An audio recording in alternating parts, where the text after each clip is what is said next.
дарыгерлер көп эле нерселерди айыктырат экен, көп эле чөптөр менен айыктырат экен. Аны ошонун баардыгын бекитпей эле ачыкка чыгып алсак ушул жакшы болот деп ушул нерсеге келип атабыз. Бизде азыр каттуу оорулар көбөйүп кеткен. Даже биздин медицина жетише албай көп нерсени жаап коюп атса деле элдик дарыгерлер өзүнүн эле чөптөр менен, өзүнүн эле тамырдар менен айыктырганга каттуу жардам берип атат.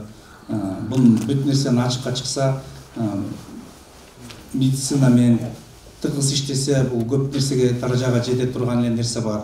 Бизде даже статистика айтат, 700 дары чөптөр бар экен. Бардык эле дары чөптөр кетет, билинбей эле за границага кетилет, бирок бизден чыгарылбайт, өздөрүнө кетип калат. Эң күчтүү дары чөптүн бири бул алтын тамыр, эң күчтүү дары чөптүн бири бул огор кошун. Огор кошун менен көп нерсени айыктырса болот. Аны туура эле ичсе эле, туура эле пайдаланса, ал көп ооруларга шифасы муктаж, ал күчтүү аныкы. Анан бизде ата-бабаларыбыз, чоң апаларыбыз илгертен бери эле даже көп чоң аталарыбыз айтчу эле 40-жылы согуш болуп, ачарчылык болуп атса, бизде балык жебесе, бирок алгынын тамырын көп пайдаланып ишчи, кереш менен сүт чай кылып иччи, жөнөкөй эле ышкын тамырдарын мындай эле кылып жечи, алардын баардыгы дайры касиеттери бар экен.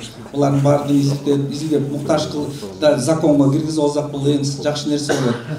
Алгыны 2010-жылы Кытайлар каттуу алып кеткени дагы эле алып кетип атат биздин тамырды. Аны биз өзүбүз пайдаланганды билбейбиз. Ал көп нерсеге дарый немеси. Биз эми гана буну киргизип атабыз. Кереш көп нерселерди деле айыктырат. Алтын тамырга вообще сөз жок. Биздикин жаман деп эле баардык эле айта берет, бирок баары деле алып кете берет.